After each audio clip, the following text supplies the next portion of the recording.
Normative allocation, it's a political allocation. వారి వారి రాజకీయ అవసరాలను బట్టి ఈ కేటాయింపులు చేసి రాజకీయ లబ్ధి పొందడానికి ఈ స్కీమ్ని పూర్తిగా ఒక రాజకీయ స్కీమ్గా, ఎంప్లాయ్మెంట్ స్కీమ్ కాదు, ఒక పొలిటికల్ స్కీమ్గా మార్చేసింది కేంద్ర ప్రభుత్వం. ఇది ఒక ప్రమాదకరమైన అంశం అని చెప్పేసి మేము చెప్పదలుచుకున్నాం. అలాగే ఇంతకుముందు వేతనాలు చెల్లింపులో ఆలస్యం అయితే పెనాల్టీ ఉండేది. ఈ పెనాల్టీని కేంద్ర ప్రభుత్వమే చెల్లించాల్సి ఉండేది. ఇప్పుడు ఒకవేళ పెనాల్టీ వేసి ఏమైనా వేయాల్సి వస్తే రాష్ట్ర ప్రభుత్వమే చెల్లించాలని చెప్పారు. నష్టపరిహారం ఇవ్వాల్సి ఉంటే రాష్ట్ర ప్రభుత్వమే చెల్లించాలని చెప్పారు. ఇంతకుముందు బట్వా కేటాయింపుల్ని ముందుగానే రాష్ట్ర ప్రభుత్వానికి ఇచ్చేది. ఇప్పుడు ఖర్చు అయిన తర్వాతనే రాష్ట్ర ప్రభుత్వానికి ఇస్తామని చెప్పేసి చెప్తున్నారు. ఆ రకంగా రాష్ట్ర ప్రభుత్వాల యొక్క బడ్జెట్ల మీద తీవ్రమైన భారం మోపే పద్ధతిలో స్కీమ్ ఉంది. అందుకనే సిపిఎంగా మేము భావిస్తుంది ఏంటంటే, ఈ స్కీము ఏదో మంచి మార్పులు తెచ్చిన స్కీమ్ అని చెప్పి అనుకోవడం తప్పు. ఎందుకంటే ఈ స్కీమ్లో అంతకుముందు 100 రోజుల పాటు మాత్రమే పని గ్యారెంటీ ఉండేది. ఇప్పుడు ఈ స్కీమ్లో 125 రోజులు గ్యారెంటీ చేస్తామని చెప్పారు. అది చాలామందికి అంకెల భాగాన్ని పెంచారని చెప్పి అనుకుంటారు. వాస్తవంగా మేము 200 రోజులు అడుగుతున్నాం, 25 రోజులు ముష్టి తప్ప వాస్తవం కాదు. 25 రోజులు కూడా గ్యారెంటీ ఏమిటి? ఇప్పటి వరకు ఈ 12 ఏళ్లలో 100 రోజులు యావరేజ్ని ఎవరికి ఇవ్వాలి? 50 రోజులే. 100 రోజులనే 50 రోజులు మాత్రమే అమలు జరుపుతున్నప్పుడు 100 రోజులు 125 రూపాయలు చేసి మీకు ఏదో చేస్తున్నామని చెప్పడం అంటే ఒక మోసపూరితమైన ఒక ట్రిక్ తప్ప, మొత్తం ఈ స్కీమ్ని ధ్వంసం చేస్తున్నాం అనే దాన్ని మర్చిపోయేట్టు చేయడానికి, మోసం చేసేదానికి చెప్పిన స్కీమ్ తప్ప ఇంకోటి కాదు. అందుకనే దీన్ని పూర్తిగా వ్యతిరేకించాలని చెప్పేసి సిపిఎం భావించింది, అందరినీ కూడా ఆ రకంగా కోరింది. దీన్ని ఉపసంహరించేదాకా పోరాటం చేయాలని చెప్పేసి కూడా నిర్ణయించింది. అయితే ఈ సందర్భంలో రాష్ట్రంలో 3 పార్టీలు అధికారంలో ఉన్నాయి. బీజేపీ సరేదని దీన్ని ప్రతిపాదించిందే బీజేపీ. మరి తెలుగుదేశం, జనసేన వైఖరి ఏమిటి? తెలుగుదేశం పూర్తిగా సమర్థించింది, కానీ ఉపన్యాసంలో మాత్రం రాష్ట్రాల మీద భారం పడుతుంది కొద్దిగా, దీన్ని మీరు కాస్త దృష్టిలో పెట్టుకొని మాకు సహాయపడాలని చెప్పారు. అంటే మీ రాష్ట్రానికి ఒకదానికి సహాయం చేసి సరిపోద్దా? మిగతా రాష్ట్రాలకు సంబంధం లేదా? అంటే ఈ బిల్లు పాస్ అయితే మంచిదే కానీ మాకు కాస్త దానం చేయండి అన్నట్టుగా ఉన్నది ఇక్కడ తెలుగుదేశం పార్టీ వ్యవహారం.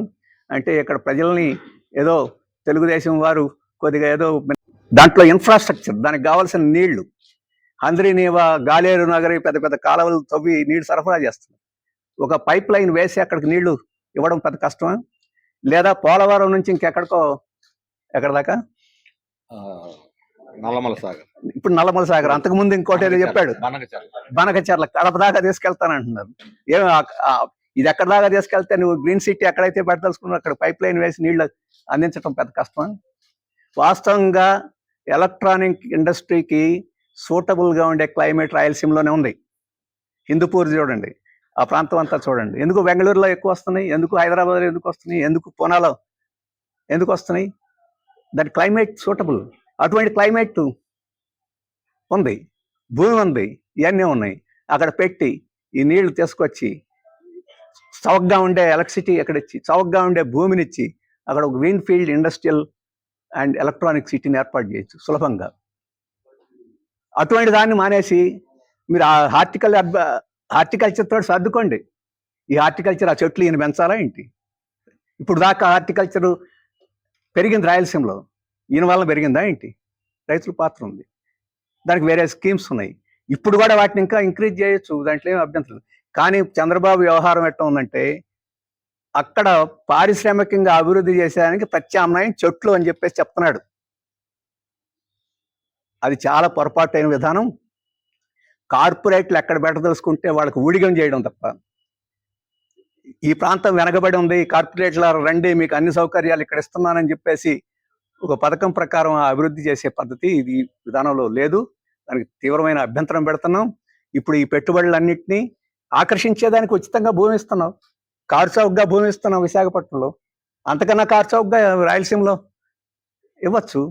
ఫైబర్ ఆప్టిక్ నెట్వర్క్కి రాయలసీమకి హార్టికల్చర్ హబ్గా తీర్చిదిద్దుతాను రాయలసీమని.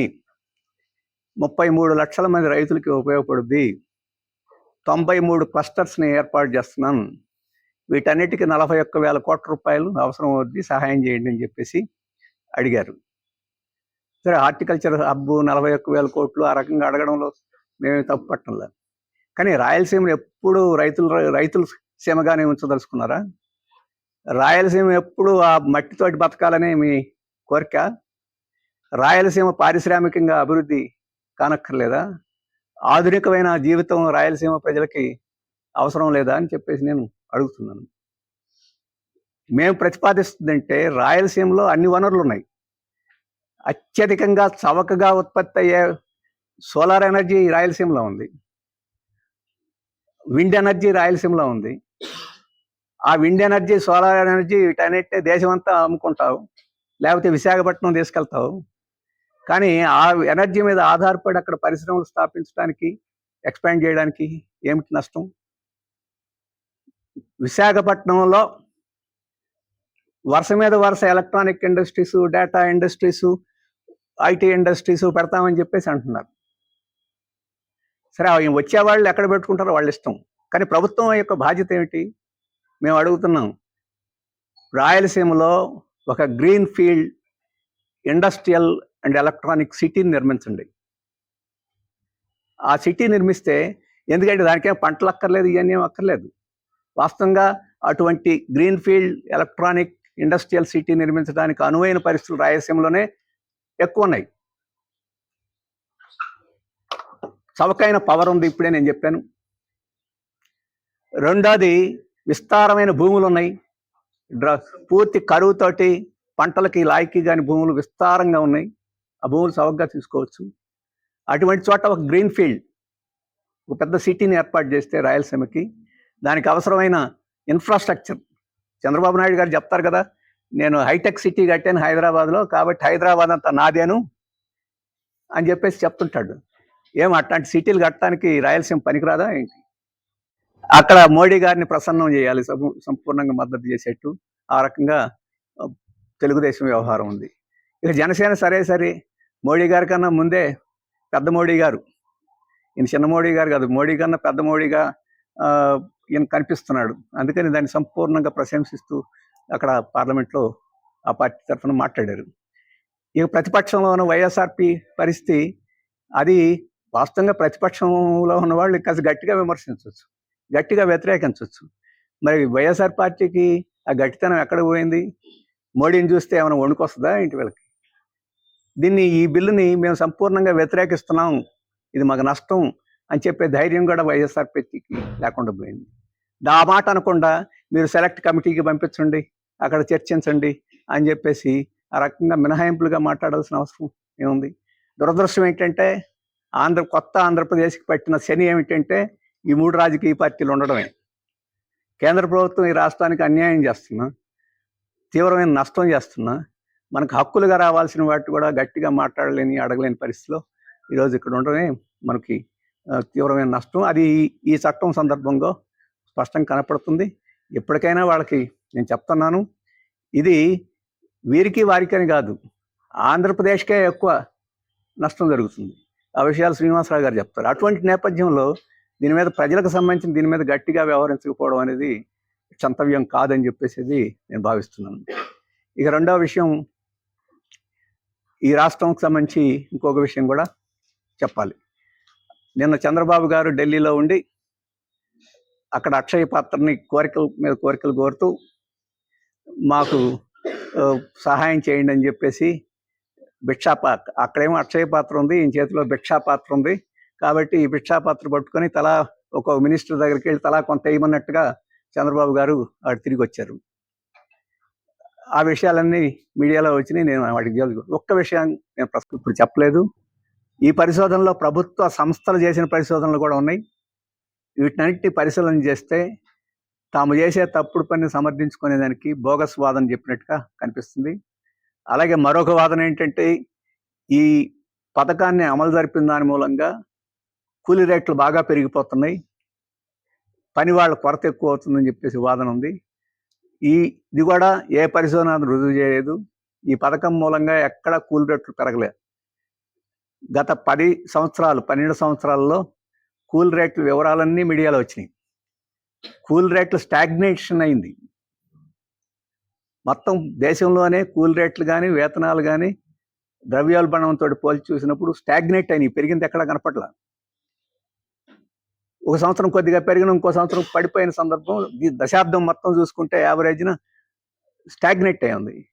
మరి కూల్ రేట్లు బాగా పెరిగినాయి కాబట్టి 60 రోజులు మేము పెరుగుతున్నాయి కాబట్టి 60 రోజులు మేము నిషేధిస్తున్నామని చెప్పేసి వాదన కూడా బోగస్ వాదన. కాబట్టి దీన్ని బట్టి అర్థం అవుతుంది ఏంటంటే, గ్రామీణ ప్రాంతాల్లో భూస్వాములు, అలాగే పెద్ద పెద్ద కార్పొరేట్ వ్యవసాయ సంస్థలు వాళ్ళు ఈ రకంగా ఇంకాస్త ఎక్కువ గ్రామీణ పేదల్ని దోచుకోవడానికి, ఇంకా ఎక్కువ సంఖ్యలో కార్మికులు అందుబాటులో ఉంటే కూలీ రేట్లను ఇంకా మరింత తగ్గించేదానికి వీలుగా చేసినట్టు తప్ప వాళ్ళ ప్రయోజనం కోసం చేసినట్టు కనపడట్లేదు. ఇంతకుముందు 90-10% నిష్పత్తి ఉండేది. 90% కేంద్ర ప్రభుత్వం ఖర్చు పెడితే 10% రాష్ట్ర ప్రభుత్వం వాటా ఉండేది. ఇప్పుడు దాన్ని 60-40గా మార్చేశారు. ఈ 60-40లో కూడా ఇంతకుముందే చెప్పినట్టు నార్మేటివ్ అలొకేషన్, అంటే డిమాండ్ని బట్టి అలొకేషన్ కాదు, నార్మేటివ్ అలొకేషన్. ఈ నార్మేటివ్ అంటే ఏమిటో చెప్పలా. అంటే కొలబద్దలు పెడతారు. మీ దారిద్ర్య రేఖ ఎంత ఉన్నారు, మీ జనాభా ఎంత ఉన్నారు, మీ జిఎస్టిపి ఎంత ఉంది, కాబట్టి మీకు ఎంత కేటాయిస్తామని చెప్పేసి నార్మేటివ్ అలొకేషన్ అని చెప్పేసి. రాష్ట్ర కార్యదర్శి వర్గ సమావేశం నడుస్తున్నది. దీనికి సిపిఎం పార్టీ అఖిల భారత నాయకులు, పోలిట్ బ్యూరో సభ్యులు తమ బివి రాఘవ గారు కూడా హాజరయ్యారు. ఇప్పుడు ముఖ్యమైనటువంటి కొన్ని సమస్యలు దేశంలో ప్రజలను పీడిస్తున్నాయి. అలాగే రాష్ట్రంలో కూడా పరిణామాలు రోజు రోజుకి ప్రజల మీద అనేక రకాల భారాలు పడుతున్నాయి. ఈ అంశాల మీద, పరిస్థితి మీద బివి రాఘవ గారు ప్రెస్ను ఉద్దేశించి మాట్లాడతారు.